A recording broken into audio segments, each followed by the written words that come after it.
Family members of one victim have spoken out about their heartbreak. On August 1, officials at the national park in Arizona received reports in the early morning that a visitor had attempted a base jump.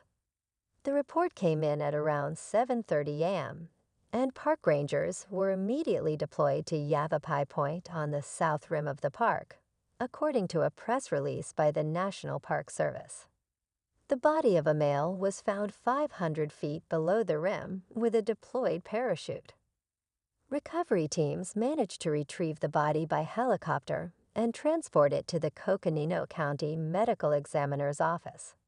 The identity of the base jumper has not yet been confirmed, as a positive identification is still underway. An investigation into the man's death is being carried out by the medical examiner. Park officials have reminded visitors that base jumping is prohibited in all areas of Grand Canyon National Park.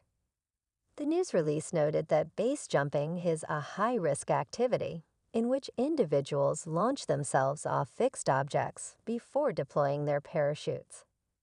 The fatality came just 24 hours after a student fell to his death at the national park. Abel Joseph Mejia, who is studying at Indiana Bible College, fell 400 feet under the rim from near the Pipe Creek overlook. The 20-year-old student was in Arizona on a missions trip and visited the national park on a day off. However, while exploring the park, he suffered an accidental fall, the National Park Service said in a press release. Reports of the fall were received by officials on July 31 at 10:40 a.m. Michia's body was recovered by recovery crews who had to use a high-angle technical rescue system to do so. Visitors to the park are directed to stay on the trails and marked walkways to stay at least 6 feet away from the rim at all times. In addition to this, overlook points, railings, and fences are all in place for the safety of tourists who should stick to the right side of them. An investigation into Mejia's death is being carried out by the Coconino County Medical Examiner's office.